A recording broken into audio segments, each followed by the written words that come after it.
The District, Season 1, Chapter 7, The Truth About Derek. Isabel finally gets an answer about Derek's mysterious envelope, though not the one she expected. Suspect 1 is cleared, and a small mystery turns out to be a very human one. What does it mean to jump to conclusions? Why do we say something is none of my business? And how do English speakers actually pronounce going to versus want to in fast casual speech?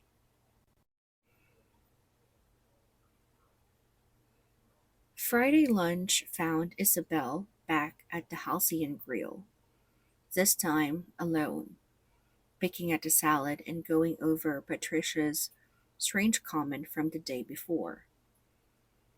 She barely noticed Derek Walsh dropping into the seat across from her until he spoke. Reyes, mind if I join you? Oh, sure, Isabel said, surprised. Derek looked different than usual, less polished, a little tired around the eyes. Look, he said, lowering his voice slightly. I saw your face the other night by the elevators. Isabel blinked. I wasn't trying to. It's fine, Derek said, holding up a hand. I get it. Guys acting weird, carrying envelopes, whispering on the phone, look suspicious, he exhaled. It's not what you think. You don't have to explain anything to me, Isabel said quickly. It's really none of my business. Maybe not, Derek said. But I'd rather you hear it from me than make something up in your head. He paused. I've been seeing someone, a client. It's complicated. Married, separating, method timing, the whole thing. The envelope was just paperwork, personal stuff, nothing to do with Spenstone. Isabel felt her face go warm. I wasn't trying to jump to conclusions. No judgment, Derek said, almost smiling. Honestly, it's a relief to say it out loud to someone who isn't already gossiping about it. He glanced around briefly. This place really does talk. I won't say anything, Isabel said. I know, Derek said. You don't seem the type.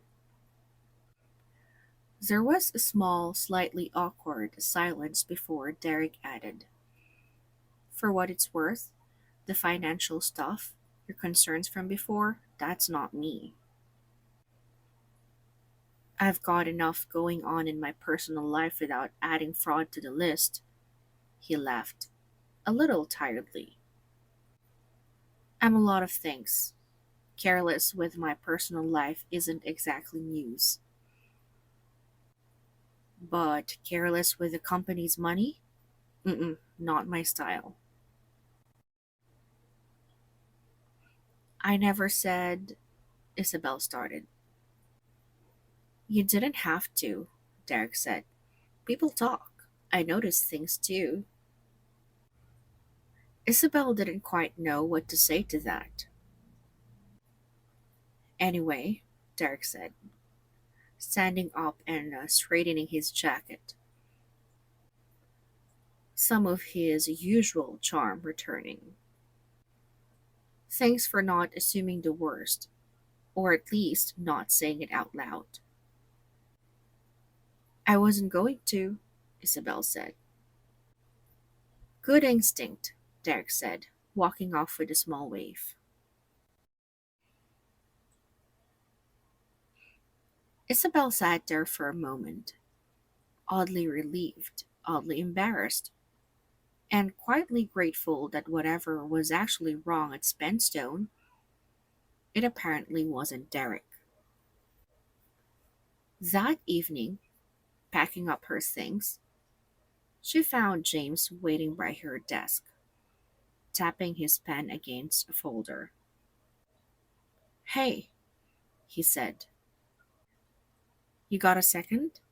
There's something I should probably tell you." Isabel felt a small, familiar tightening in her chest.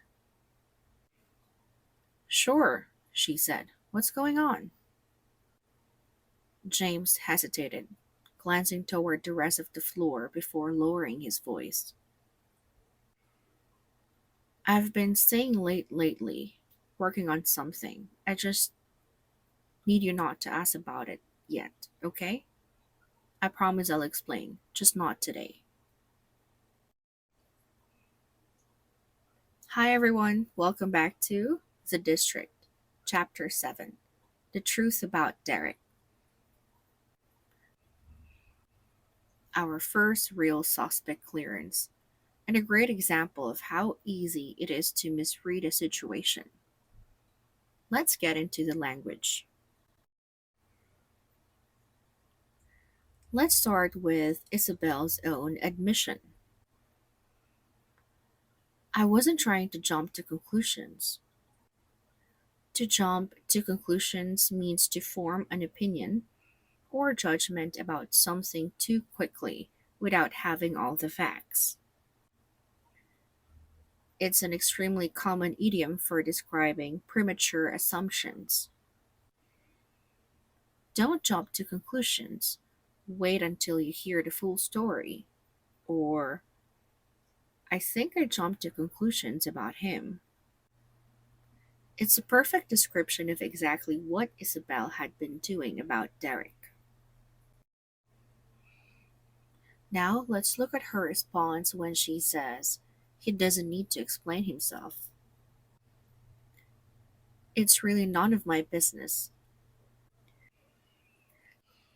This phrase, "none of my business," means that something is not within your rights or needs to be known or commented on. It's a polite, respectful way of stepping back from someone else's private matters. What he does in his free time is none of my business. Or, "I didn't ask. It's none of my business." It's an essential phrase for navigating personal versus professional boundaries in English. Grammar wise, let's look at this sentence from Derek. "I'd rather you hear it from me than make something up in your head." The structure "would rather" plus a person plus a base verb without to is used to express a preference about someone else's actions. "I'd rather you stayed quiet about this," or "I'd rather she didn't know yet." It's a slightly more formal but very natural way to express a wish about someone else's behavior, different from simply saying what you yourself would rather do. Now, pronunciation time. Let's compare two reductions in this chapter: "going to" and "want to." Listen to Isabel's line, "I wasn't gonna," and notice how naturally "going to" compresses toward "gonna," something we've covered before. But now listen to a different pattern with "want to" in fast speech. "Want to" often reduces to "wanna." So "I don't want to assume" can sound like "I don't want to assume" in casual conversation. Both reductions, "gonna" and "wanna," are incredibly common, but they're slightly different sounds. So training your ear to catch both separately will make a big difference in real life listening. Let's go back to Derek's comment about the workplace.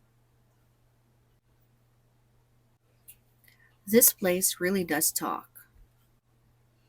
Here, Talk is being used in a slightly idiomatic, informal way, not literally meaning people are speaking, but meaning that gossip spreads quickly in a certain place or group. Be careful what you say around here. This office really talks. It's a quick, natural way to describe a gossip heavy environment without needing to say the word gossip directly. And finally, let's look closely at James' line at the very end of the chapter. I just need you to not ask about it yet. Grammar wise, notice the structure.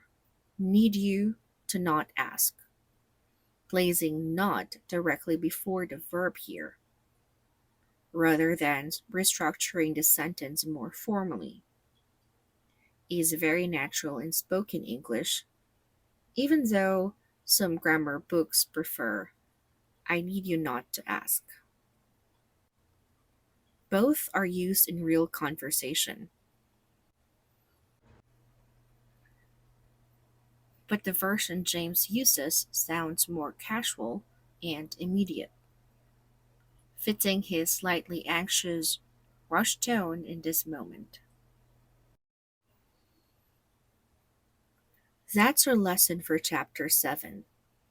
We covered the idiom jump to conclusions, the phrase none of my business, the grammar structure would rather plus person plus base verb, the pronunciation distinction between gonna and wanna, the informal use of talk to mean gossip, and a natural spoken variation in negative verb placement with need you to not ask. So Derek is cleared, and it turns out his secret was personal, not financial. One mystery solved.